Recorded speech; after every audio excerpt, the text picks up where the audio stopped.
Perkenalkan, namaku Susi. Perjalanan waktu itu bisa disebut sebagai perjalanan yang tidak akan pernah kulupakan selama seumur hidup.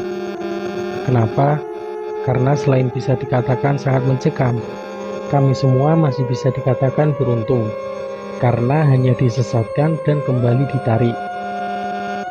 Andai saja waktu itu Tuhan berkehendak lain, mungkin hingga saat ini kami dan seluruh penumpang bis akan benar-benar menghilang dan tidak akan pernah kembali. Cerita ini berawal ketika saya ingin mengunjungi rumah saudaraku yang ada di Jawa Timur. Karena saat itu aku masih berada di luar kota, tentu saja saat itu adalah saat-saat yang benar sangat menanti.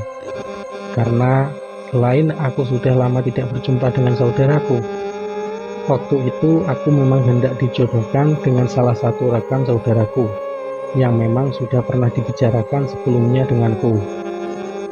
Dan setelah hari yang sudah kunanti, akhirnya hari itu pun saya berangkat menuju Jawa Timur dengan menaiki bis Bahala Kencana. Selama perjalanan, waktu kuhabiskan dengan beristirahat. Benar sekali, hal itu memang sengaja aku lakukan karena aku ingin terlihat segar dan bugar ketika berjumpa dengan saudaraku di keesokan hari. Namun sayangnya, di tengah-tengah aku tertidur lelap di dalam bis, aku mengalami mimpi yang sangat buruk. Waktu itu, di dalam mimpiku, aku seolah berada di tengah keramaian perkampungan kuno dengan pemandangan yang sangat aneh.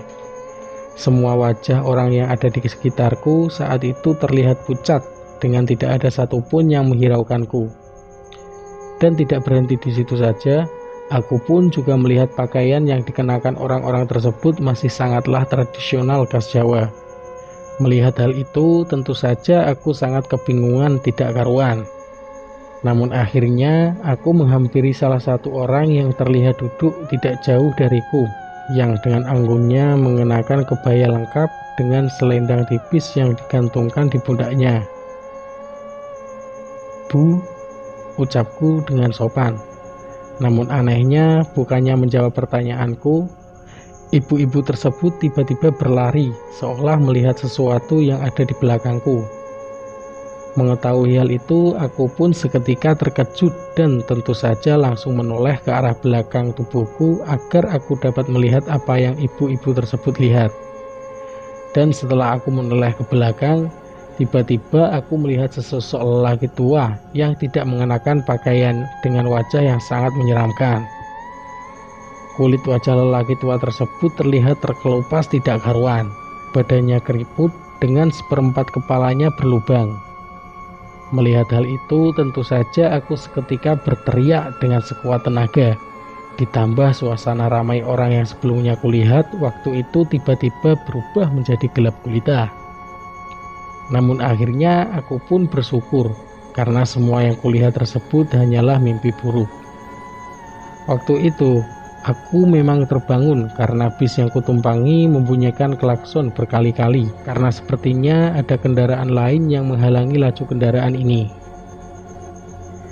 "Alhamdulillah, cuma mimpi," ucapku dalam hati sambil melihat ke kanan dan ke kiri, yang ternyata aku masih berada di dalam bis yang saat itu tiba-tiba berjalan pelan. Ketika aku menoleh ke kanan dan ke kiri, aku melihat keadaan di luar bis sangatlah gelap gulita.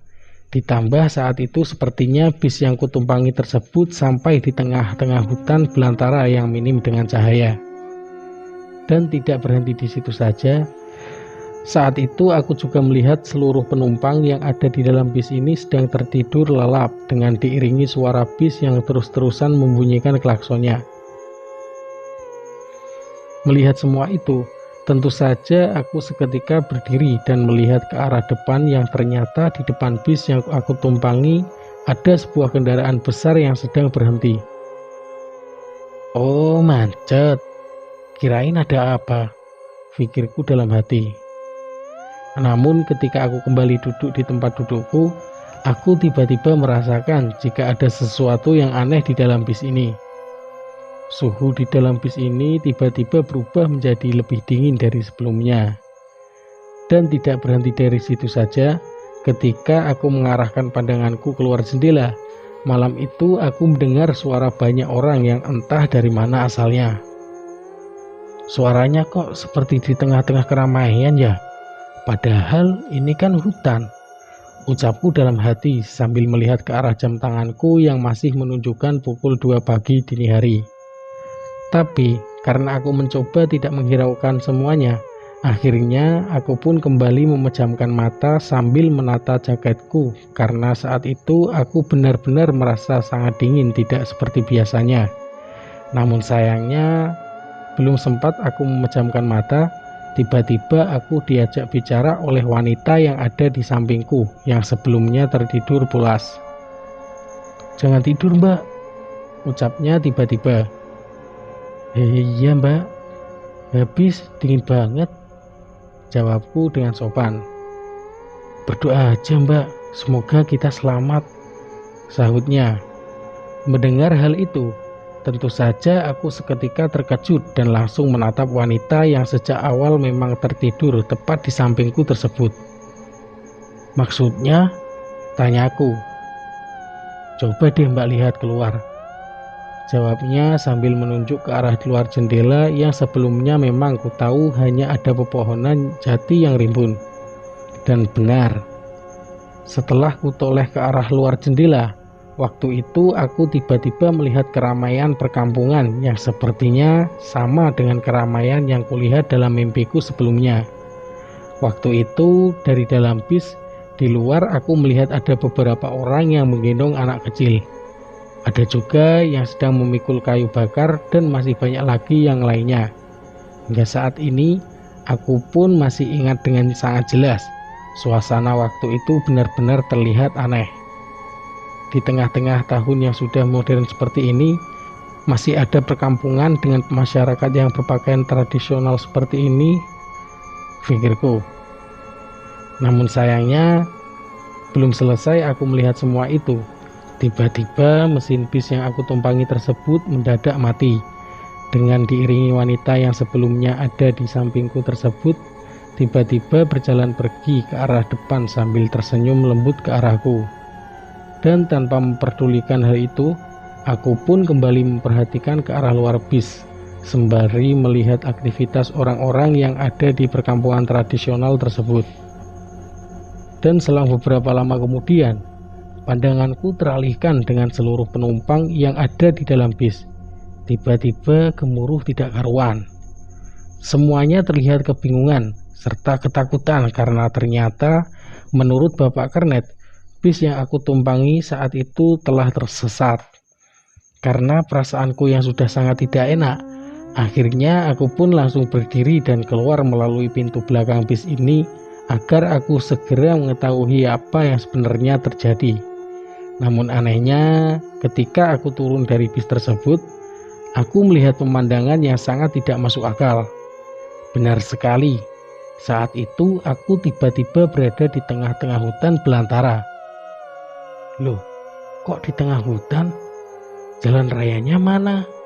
ucapku kaget. Waktu itu jantungku seketika berdetak kencang. Tubuhku gemetar dengan pikiranku yang sudah sangat ketakutan tidak karuan.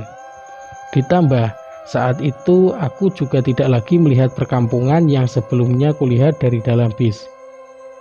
Hal itulah yang akhirnya membuat aku berpikir jika bis yang aku tumpangi telah masuk ke dalam dimensi lain hutan ini. Bahkan bukan hanya bis yang aku tumpangi saja, saat itu kendaraan besar yang sebelumnya sempat kulihat ada di depan bis, pagi itu juga ikut tersesat bersama kami. Tentu saja, hal itu tidak bisa dijelaskan secara logika. Karena selain tidak adanya jalan raya, bis yang aku tumpangi tersebut berukuran sangat besar. Hal itulah yang akhirnya membuat aku beranggapan jika ini semua adalah ulah makhluk halus. Dan setelah aku puas melihat sekitar, akhirnya aku pun bergabung bersama penumpang lain untuk berkumpul agar kami semua tetap aman. Dalam kesempatan waktu itu, aku mencoba mencari wanita yang sebelumnya duduk bersamaku, karena menurutku dia mengetahui apa yang sebenarnya terjadi. Karena seingatku, sewaktu di dalam bis, dia sepertinya juga melihat perkampungan yang saat itu aku lihat.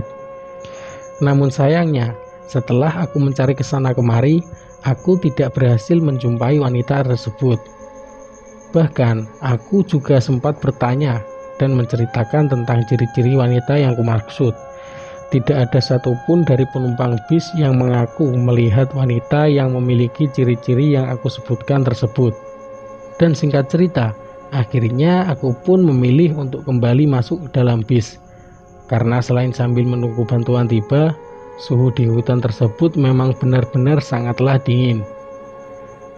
Daripada di luar dingin, mending aku masuk ke dalam bis sampai bantuan tiba, pikirku.